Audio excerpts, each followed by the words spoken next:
Welcome to Being in the Way with Alan Watts, and I'm your host, Mark Watts. And today and in the following weeks, together we're going to take a deep dive into 400 hours of spoken recordings by my father, the late Alan Watts. We're also going to learn a little of the history behind how these recordings were made. And in future episodes, we'll meet some of the people being influenced by his works today. We're going to see how his words are resonating with current events and how they're changing our outlook as we emerge from a deep sleep as a culture. This podcast was made possible through grants from the Rizzuto Foundation and with the help of the Ram Dass Foundation and the Be Here Now Network. Our theme music is by Zakir Hussain and his friends from the track Balinese Fantasy, courtesy of Moment Records. And here for our first session, we have a special guest from the Ram Dass Foundation, Raghu Marcus, who's joining us in the studios for the inaugural episode of Being in the Way. Well, Raghu, thank you for coming by. The first time we met and talked, it was on your podcast, and this is actually the first time we got to be together in person. Yes, thank you. It's great to be here. We are looking at the beginning of a great adventure here with a deep dive into the Alan Watts archives, a collection of over 400 original recordings. But we're going to start out with his talks on Taoism, for which this podcast is named, Being in the Way. And Great name, double entendre, as they would say in French.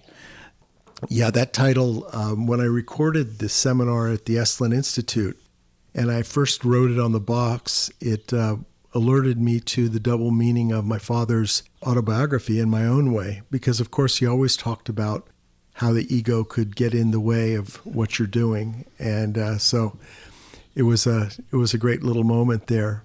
And as we were talking about earlier, my father would have loved these technologies, the ability to conference and record himself so easily as we have now. He was actually a very early advocate of telecommuting and said that we needed to stop roaring around in these fake rocket ships and take advantage of the tools at hand. And while the last year and a half has been a really hard lesson in many ways, I think the one positive thing that has come out of it is people really tried different technologies for working and getting together. And we knew that we needed a course correction, and this wasn't the way we wanted to get it. But stopping driving 90% of the cars around and letting nature take a foothold again in many areas has been a positive development. No, absolutely. And both these men represent, Alan and Ram Dass, a wholesale return to knowing oneself in a way that we just left that, and as a result, this pandemic is a representation of nature going, wait a minute, stop. You gotta stop. And got to go inside because we had no other choice. We were all sitting alone in our homes or with our loved ones. And then, of course, as you just said, the communication process just took an abrupt turnaround, 360.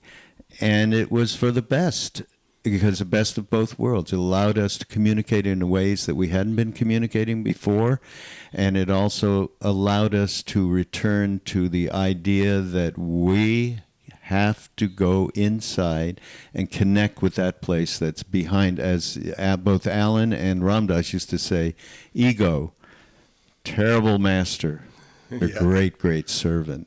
And to be able to go behind all of that. So, as you say, this last year and change has been so beneficial in so many ways and so horrible. It's like, the 100,000 beautiful visions and the 100,000 horrible visions. Exactly. And even though this is a very painful way to get to a new way of doing things, I think that as we go forward, and we're able to look at the use of technology from a positive perspective, because my father would say of thinking in his meditation talks that it was a good tool but a poor master. And the same applies to technology. These are great tools. They're just terrible masters. And I think we were in a period where, to an increasing extent, technology was becoming the master of what we were doing. Yeah. And we saw it in the tech boom, but more that people... And the social media Yeah. thing is really, can be very, and has been very destructive in many different ways. And yet at the same time, the exact opposite is true. I think the tendency was more. We were talking earlier about Ram Dass and his book that came out in 1971. Be Here Now. Yeah, the Be Here Now book. This is now the 50th anniversary of it in 2021, here where we are right now. Exactly. Yeah. And in the same year, my father did a recording up on Mount Tamalpais. It was supposed to be the pilot program for a show on PBS. It was called A Conversation with Myself. He referred to it as Man in Nature because that was the theme of he was addressing. And he had just been to what he described as a planetary alarm conference in Los Angeles, where a lot of people were saying, Alan, what should we do? We've got to jump into action. We've got to do something. And like the period preceding the pandemic, we were doing so much. And as he pointed out back then in 1971, it's hard for us to accept this. It's really rough news for our pride, but there's really nothing we can do. And the problem is we have been doing too much. It's our activity that is actually causing so much of the problems. And so the question becomes, how do you let natural homeostasis take over and recover all by itself? And of course, that was something that we were able to see in practice as bears began to roam suburban communities, and a lot of changes. The night sky was suddenly much more visible because of the levels of illumination dropped, and it was really pretty remarkable from that perspective. So we get a glimpse. We got a glimpse in the last year and change. Wow, maybe there is a direction that we can go in. And you're talking about a direction, meaning a way for us to change. Yes. And understand that is so absolutely necessary. And then you're bringing in the Tao and your father's work around that as the first talks that are going to be featured. That's just absolutely perfect. And yeah, I think the philosophy of the Tao, or the Way, as it is in Chinese, was uniquely elegant. Very simple, and it's based on everything having its own path or course, the Tao of things. And it originated as a form of folk wisdom, or what we might describe as kitchen table wisdom. And in early rural culture in China, it was observed that there were better and worse approaches to things, or let's just say ones that were more effective. And these are typically described as splitting wood with the grain, or even putting up a sail instead of rowing. There's a lot of ingenuity in the way that these practices were explained to people. And so finally, after probably many generations of existing as an oral tradition, these were codified theoretically as a manual for the rulers, who at that time during the Warring States period were not doing much of a job of it, creating wars, not taking care of the population.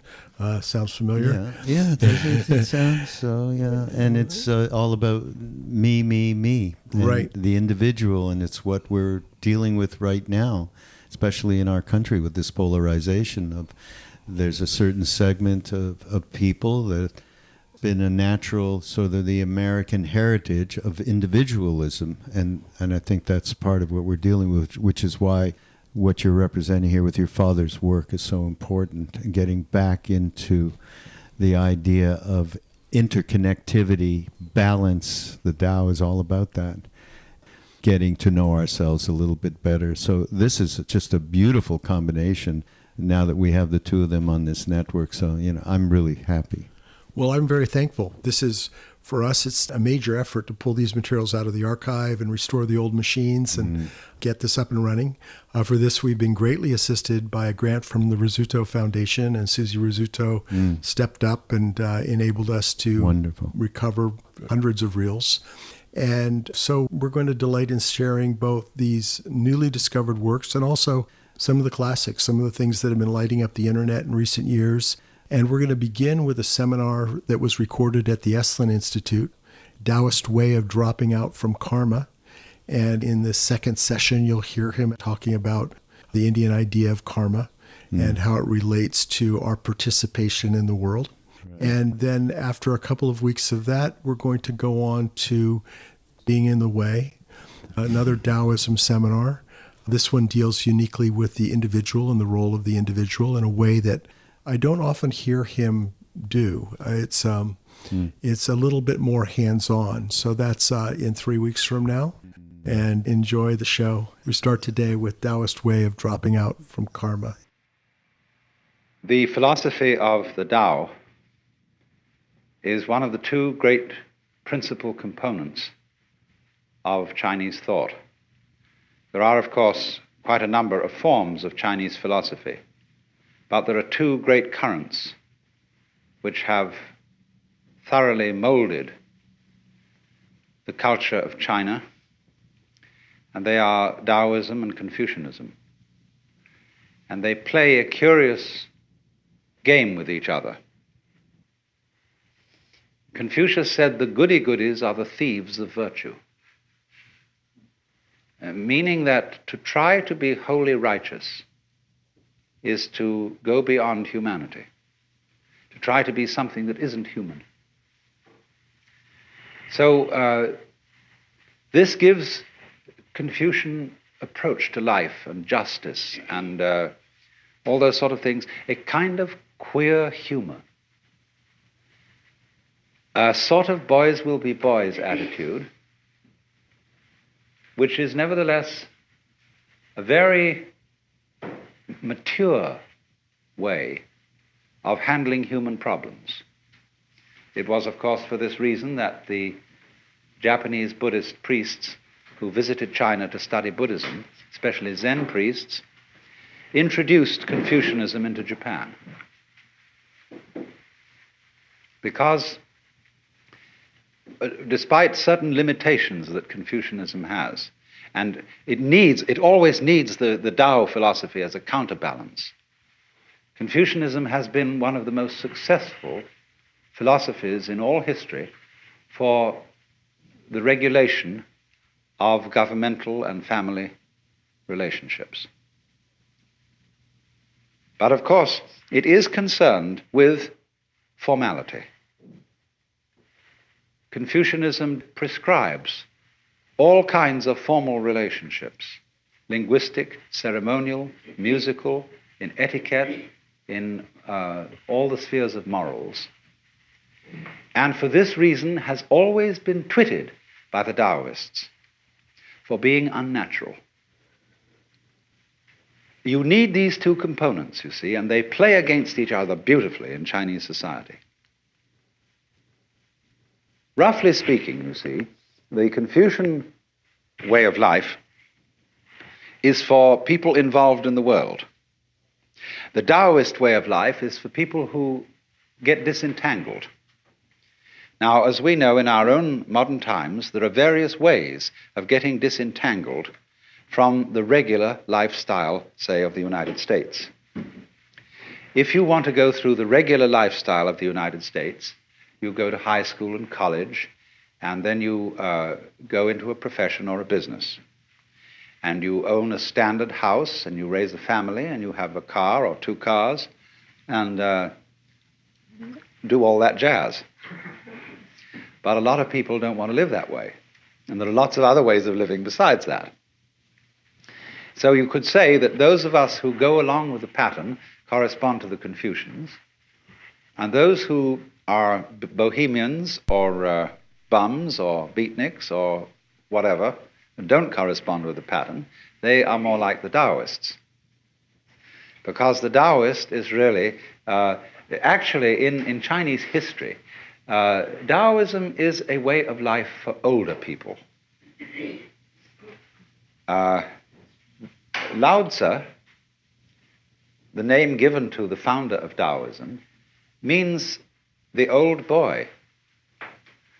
And the legend is that when he was born, he was already had a white beard.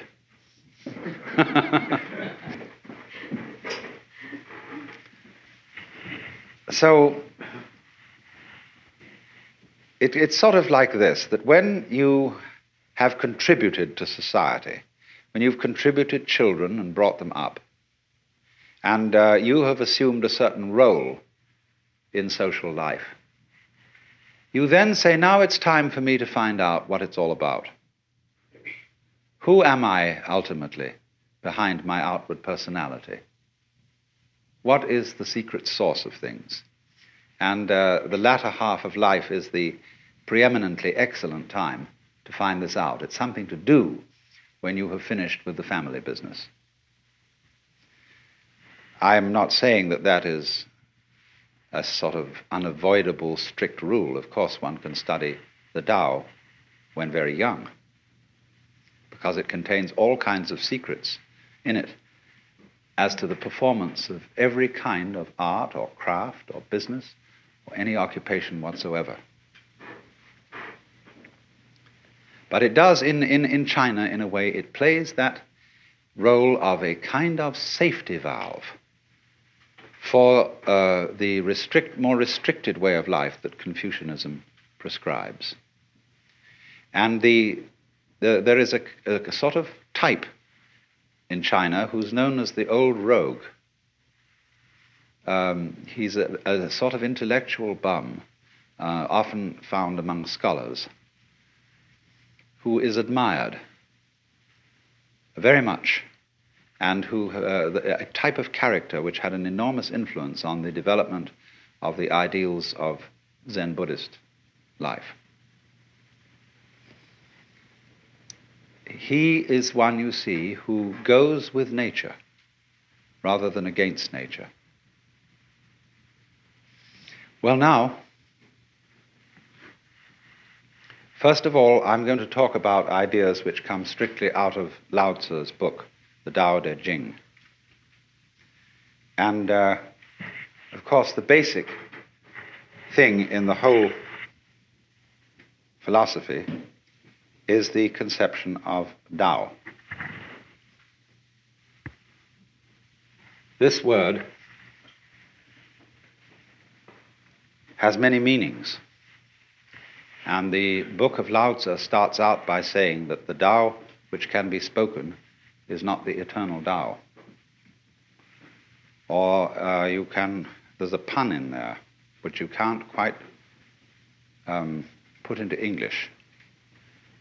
You can't give all the meanings, because the word Tao means both the way or course of nature or of everything.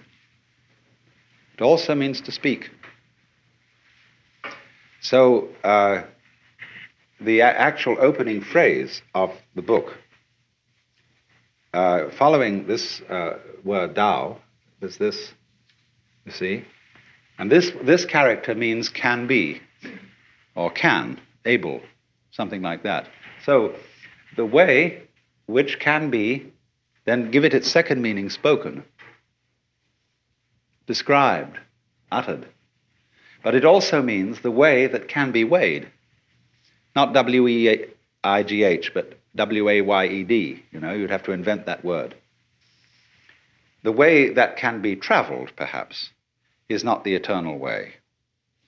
In other words, there is no way in which the Tao, or following the Tao, there's no recipe for it. I can't give you any do-it-yourself instructions, A, B, C, D, as to how it's done. It was like when Louis Armstrong was asked, what is jazz? He said, if you have to ask, you don't know. Now that's awkward, isn't it? But we can gather what it is by absorbing certain atmospheres and attitudes connected with those who follow it. And from the art and the poetry and all the expressions and the anecdotes and stories that illustrate the philosophy of the way. So this word, then, the way or the course of things, is not, you must understand this, some Christian missionaries translated Tao as the Logos, taking as their point of departure the opening passage of St. John's Gospel, in the beginning was the Word. Now, if you look up a Chinese translation of the Bible, it says, in the beginning was the Tao. And the Tao was with God, and the Tao was God. The same was in the beginning with God. All things were made by it, and without it was not anything made that was made. So they've substituted Tao there. Now that may make a very funny effect on a Chinese philosopher, because the idea of things being made by the Tao is absurd. The Tao is not a manufacturer, and it's not a governor. It doesn't rule, as it were, in the position of a king. Although the book, the Tao Te Ching, is written for many purposes, but one of its important purposes is as a manual of guidance for a ruler. And what it tells him is essentially, rule by not ruling. Don't lord it over the people. And so he says the great Tao flows everywhere, both to the left and to the right. It loves and nourishes all things, but does not lord it over them. And when good things are accomplished, it lays no claim to them. In other words, the Tao doesn't stand up and say, I have made all of you, I have filled this earth with its beauty and glory, fall down before me and worship. The Tao, having done anything, always escapes and is not around to receive any thanks or acknowledgement, because it loves obscurity. And Lao Tzu said the Tao is like water. It always seeks the low level which human beings abhor. So it's a very mysterious idea. Tao, then, is not really equivalent with any Western or Hindu idea of God, because God is always associated with being the Lord. Even in India, the Brahman is often called the Supreme Lord, although that was the term more strictly applicable to Ishvara, the manifestation of Brahman in the form of a personal God. But Bhagavan, the Lord, Krishna, his song is the Bhagavad Gita, the song of the Lord. There's always the idea of the king and the ruler attached, but not in the Chinese Tao philosophy. The Tao is not something different from nature, from ourselves, from our surrounding trees and waters and air. The Tao is the way all that behaves. And so the basic Chinese idea of the universe is really that it's an organism. And as we shall see when we get on to Zhuangzi, who is the sort of elaborator of Lao Tzu, he sees everything operating together so that nowhere can you find the controlling center. There isn't any. The world is a system of interrelated components, none of which can survive without each other. Just as in the case of bees and flowers, you will never find bees around in a place where there aren't flowers, and you will never find flowers around in a place where there aren't bees or insects that do the equivalent job. And what that tells us secretly is that although bees and flowers look different from each other, they're inseparable. They, to use a very important Taoist expression, they arise mutually. This is one of the great phrases from the second chapter of Lao Tzu's book, where he says, this character means to have or to be. And this next one is a very important character in Taoist philosophy. It means know, negative, wu in Chinese, not to be. And then this curious expression, for which we don't have a really good corresponding idea in traditional Western thought, So, to be and not to be mutually arise. This character is based on the picture of a plant, something that grows out of the ground. So, you could say positive and negative, to be and not to be, yes and no. Light and dark arise mutually, come into being. There's none is cause and effect. It's not that relationship at all. It's like the egg and the hen. So as the bees and the flowers coexist in the same way as high and low, back and front, long and short, loud and soft, all those experiences are experienceable only in terms of their polar experience. So the Chinese idea of nature is that all the various species arise mutually because they interdepend. And this total system of interdependence is the Tao. It involves certain other things that go along with Tao, but this mutual arising is the key idea to the whole thing. And it is, if you want to understand Chinese and Oriental thought in general, it is the most important thing to grasp. Because you see, we think so much in terms of cause and effect. We think of the universe today in Aristotelian and Newtonian ways. And in that philosophy, the world is all separated. It's like a huge amalgamation of billiard balls. And they don't move until struck by another or by a cue. And so everything is going tock, tock, tock, tock, tock, tock, tock, tock, tock, tock, tock, tock, all over the place. One thing starting off another in a mechanical way.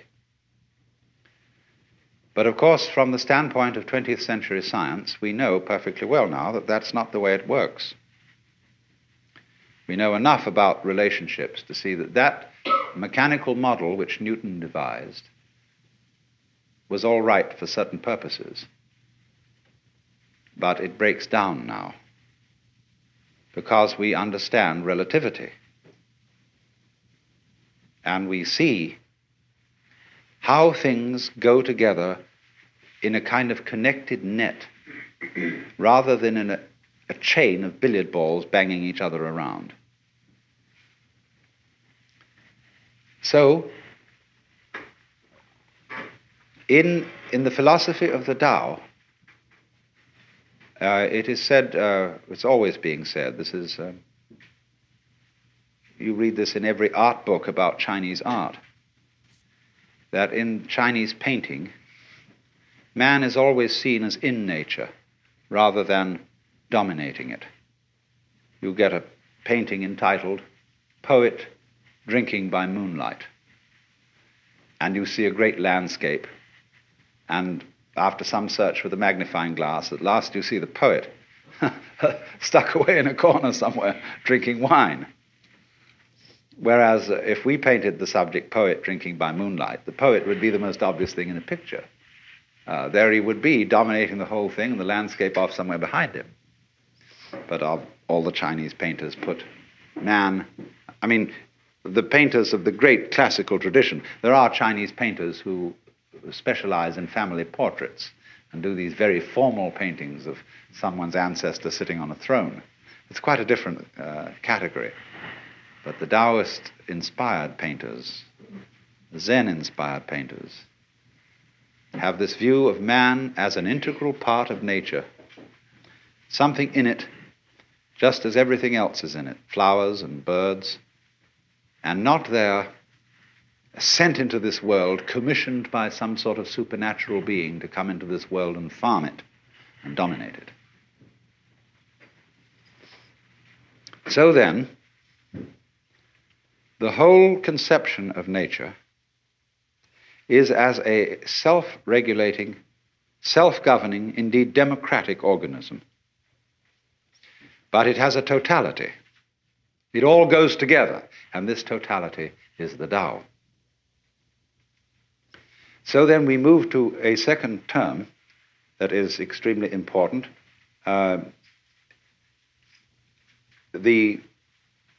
expression, zhiran, is the term that we translate nature when we translate Chinese.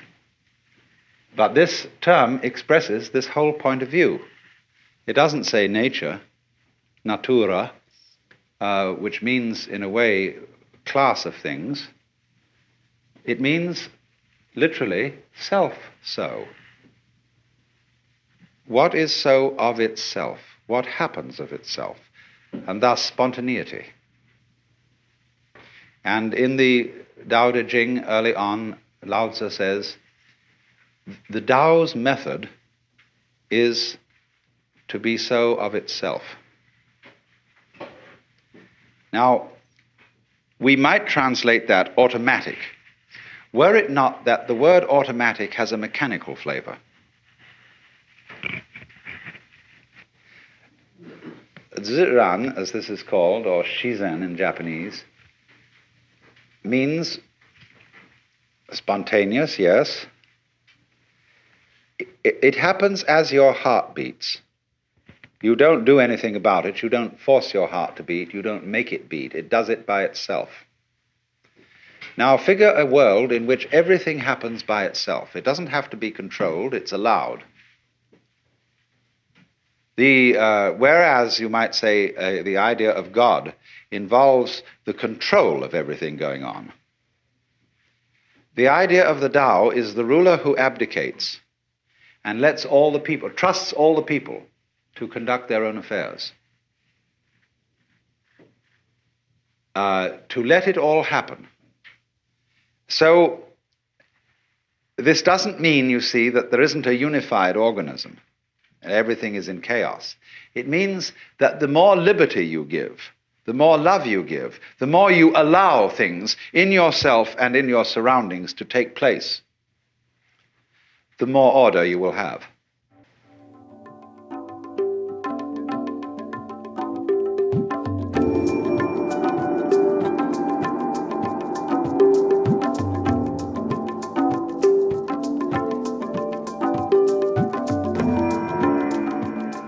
We now join Alan Watts in part 2 of Taoist Way of Dropping Out from Karma.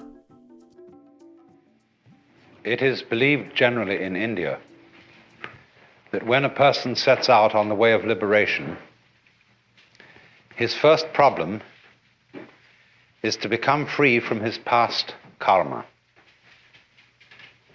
The popular theory of karma, the word that literally means action or doing in Sanskrit, so that when we say that something that happens to you is your karma, it's like saying in English, it's your own doing.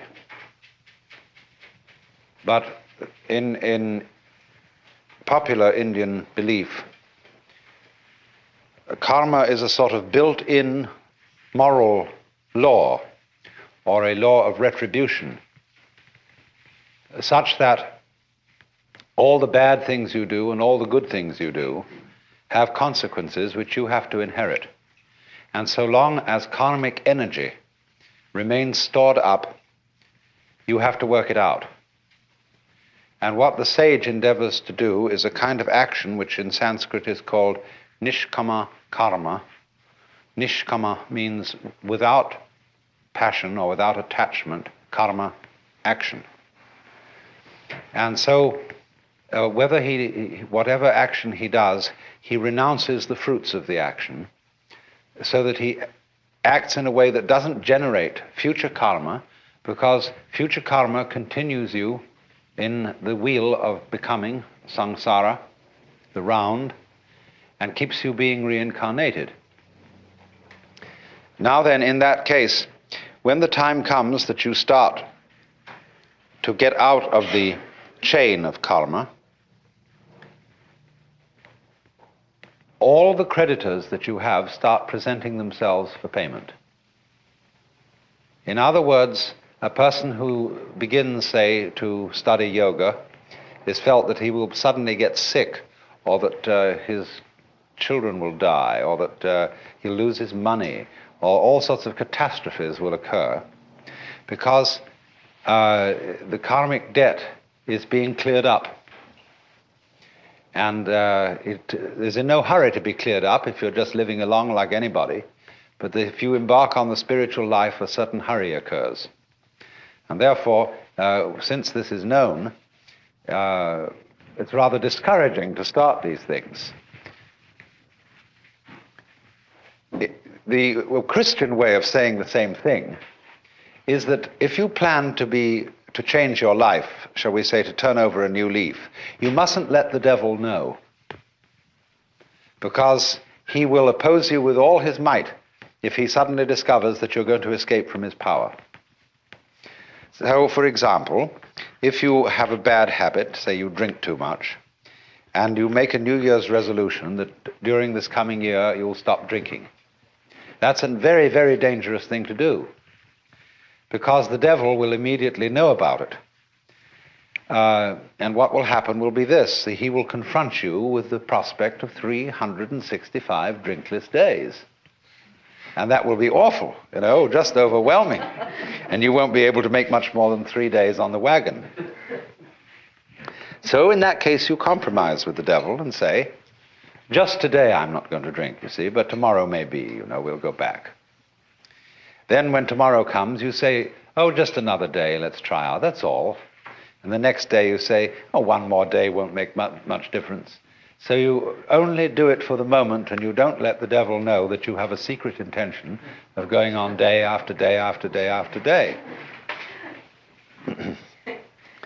But of course, there's something still better than that. And that is not to let the devil know anything. And that means, of course, not to let yourself know. One of the many meanings of that saying, let not your left hand know what your right hand doeth, is just this. And that was why in Zen discipline, a great deal of it centers around acting without premeditation. As those of you know who read Herrigel's book, Zen in the Art of Archery, it was necessary to release the bowstring without first saying now. There's a wonderful story you may also have read by a German writer, von Kleist, about a boxing match with a bear. The man can never defeat this bear because the bear always knows his plans in advance and is ready to deal with any situation. The only way to get through to the bear would be to hit the bear without having first intended to do so. That would catch him. And so this is one of the great, great problems in the spiritual life, or whatever you want to call it, is to be able to have intention and act simultaneous. By this means, you escape karma and you escape the devil. So you might say that the Taoist is exemplary in this respect. That this is getting free from karma without making any previous announcement. Of simply, supposing we have a train and we want to unload the train of its freight cars.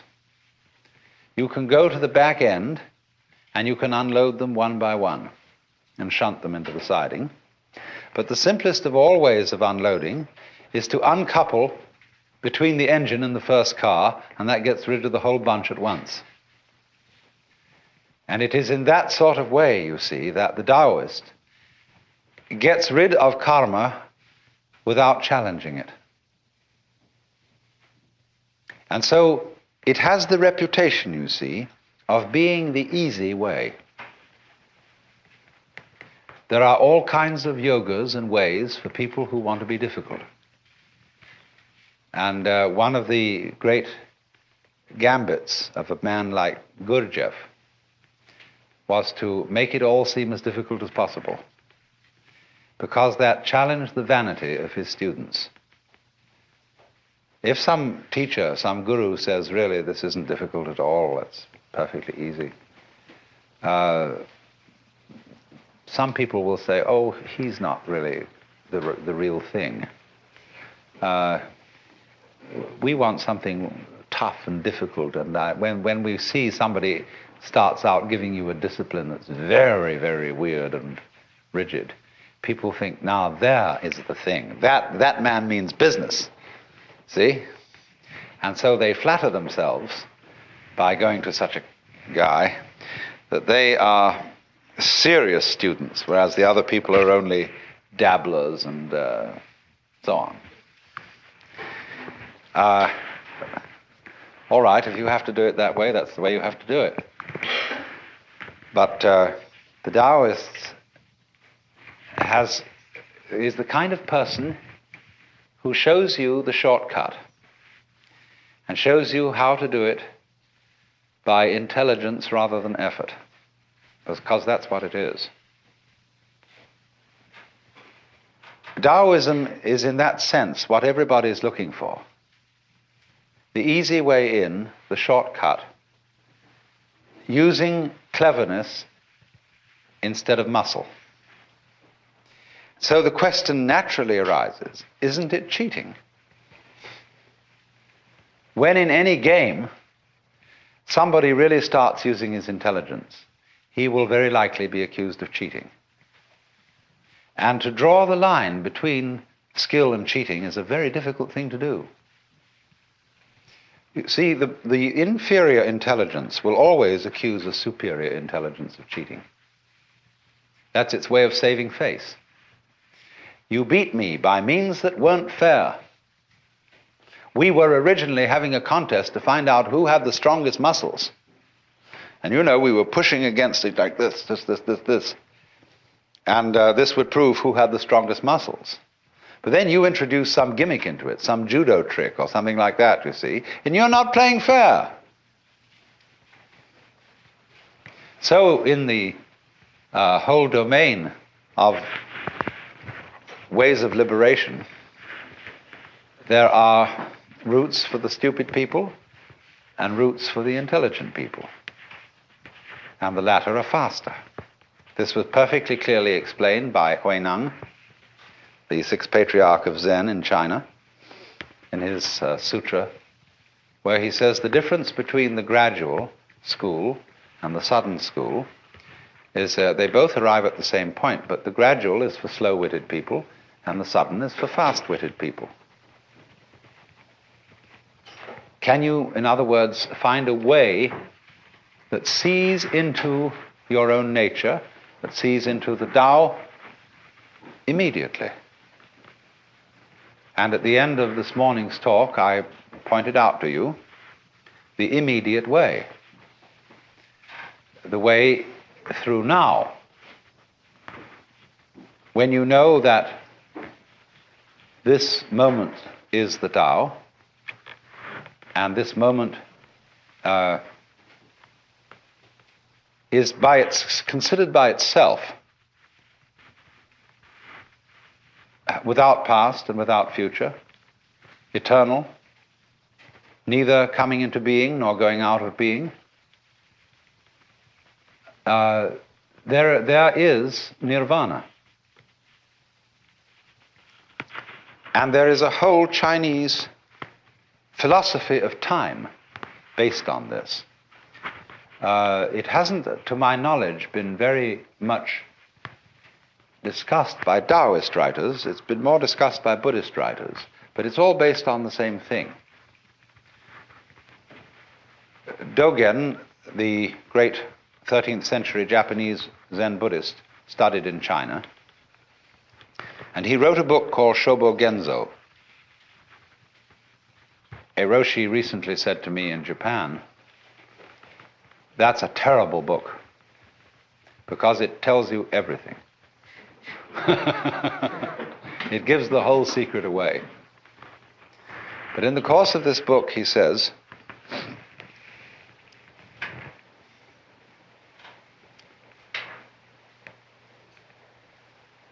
there is no such thing as a progression in time.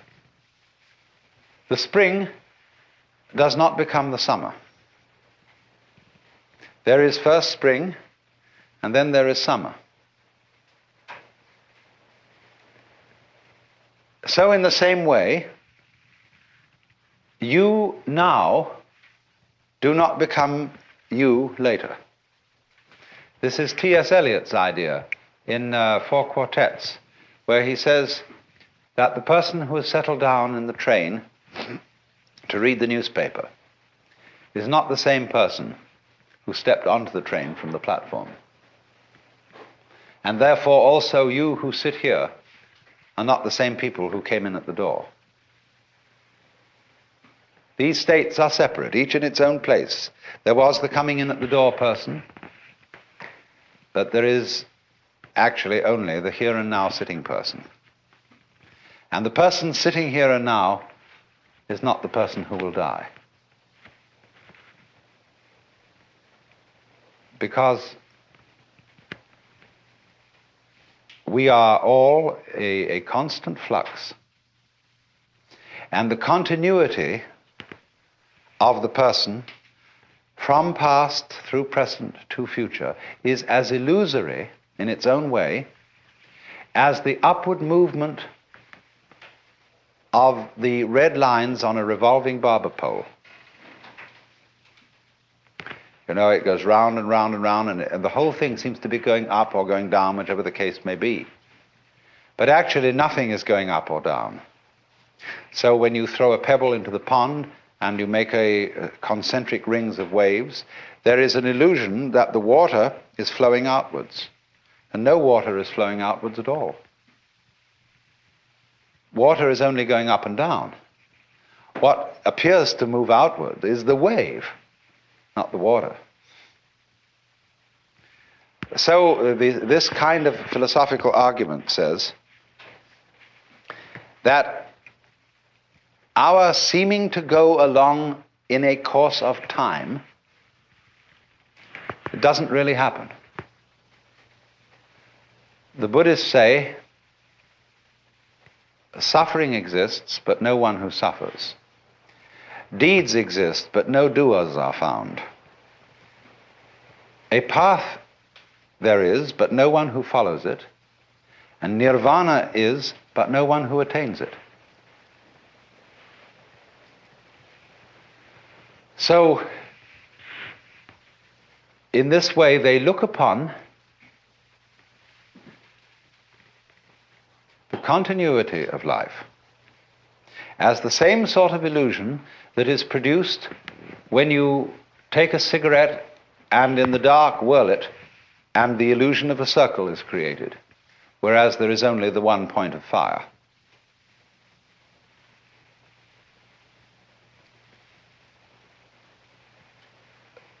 The argument then is,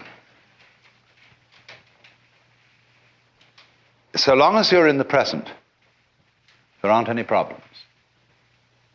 The problems exist only when you allow presence to amalgamate. There's a way of putting this in Chinese, which is rather interesting. They have a very interesting sign, this. It's pronounced nyan. In Japanese, nen. And the top part of the character means now, and the bottom part means the mind-heart, the shin. And so this is, as it were, an instant of thought. In Sanskrit, they use this character as the equivalent for the Sanskrit word kshana. Then if you double this character, put it twice, or 3 times, and I'll write the Chinese for ditto. Nyan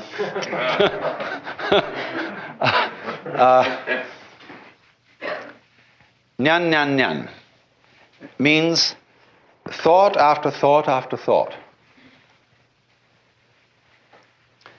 Now, the Zen master Joshu was once asked, what is the mind of a child? And he said, a ball in a mountain stream. What do you mean by a ball in a mountain stream? He said, thought after thought after thought with no block.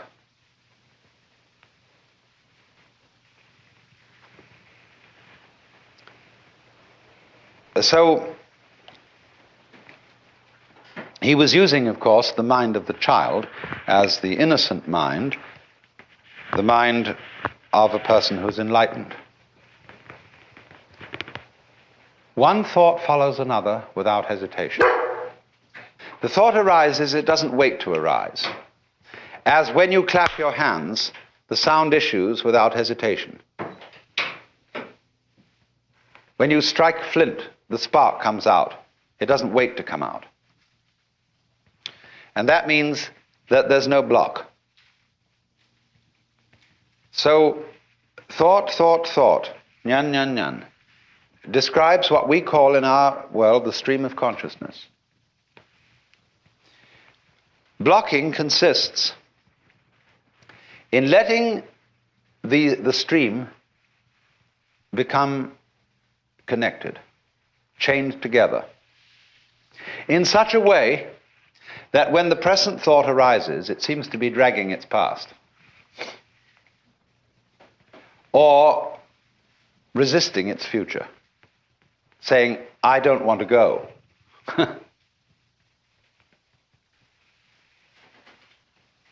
When then the connection, the dragging, it's better to call it, of these thoughts drops,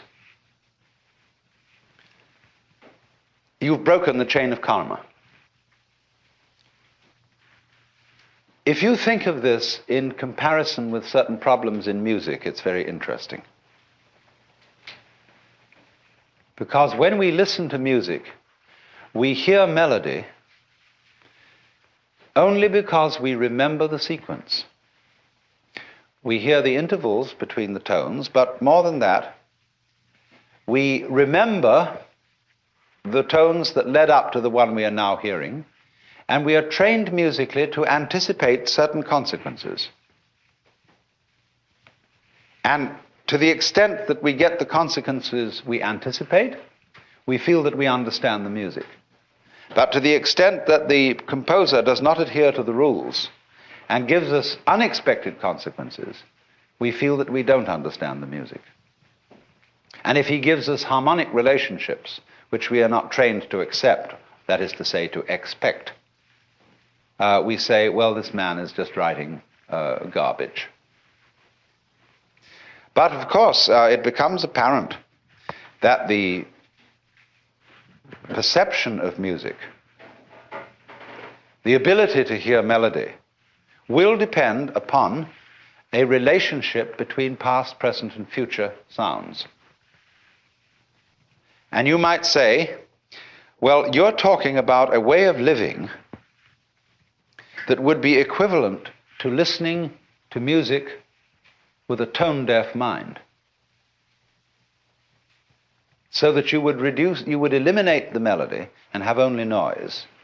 And so in your Taoist way of life, you would eliminate all meaning and have only senseless present moments.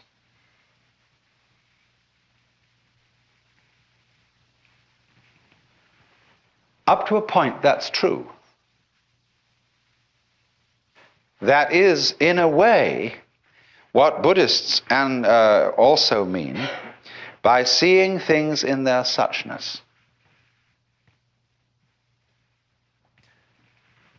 What is so bad about dying, for example?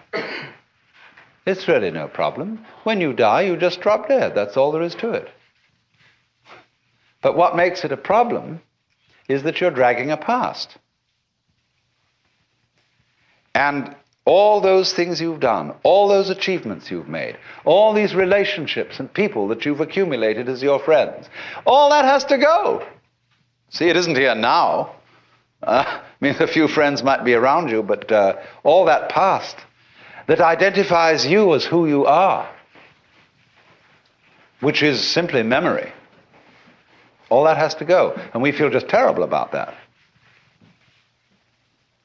But if we didn't, if we were just dying, that's all, death wouldn't be a problem. So likewise, the chores of everyday life, they become intolerable. When everything ties together, all the past and the future, you feel it dragging at you every way. Supposing you wake up in the morning, and it's a lovely morning. Let's take today, right here and now. Here we are in this paradise of a place. Big Sur. And some of us have got to go to work on Monday. Is that a problem? For many people it is. It spoils the taste of what's going on now. When we wake up in bed on Monday morning and think of the various hurdles we've got to jump that day, immediately we feel sad and bored and bothered. Whereas actually we're just lying in bed.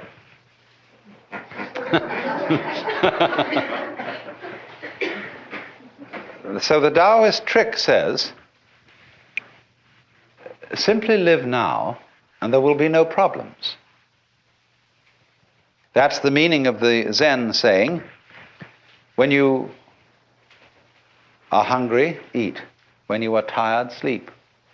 When you walk, walk. When you sit, sit. Rinzai, the great Tang Dynasty master, said, in the practice of Buddhism, there is no place for using effort.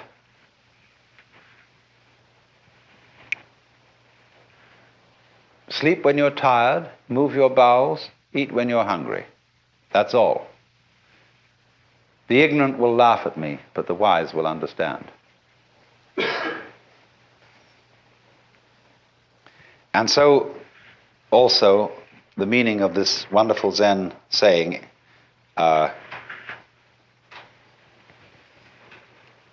day, that's the character for the sun, day, that is good day.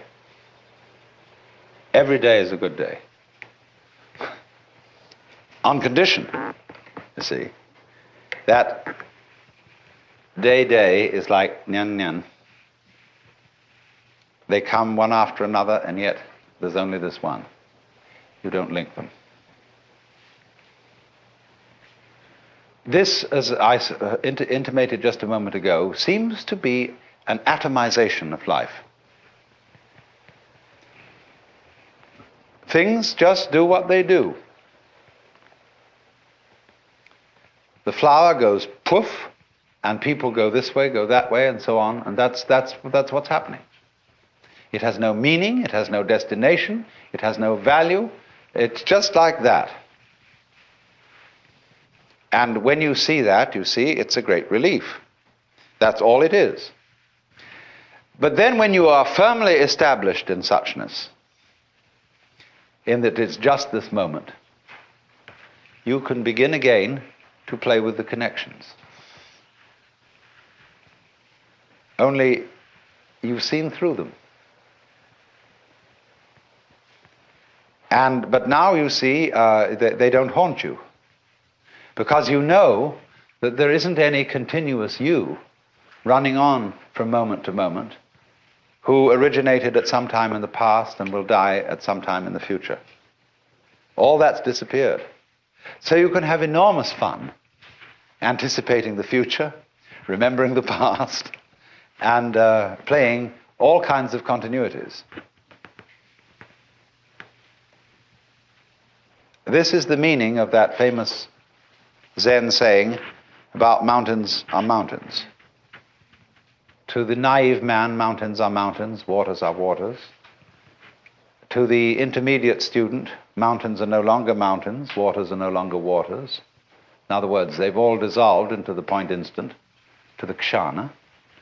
But for the fully perfected student, mountains are again mountains and waters are again waters.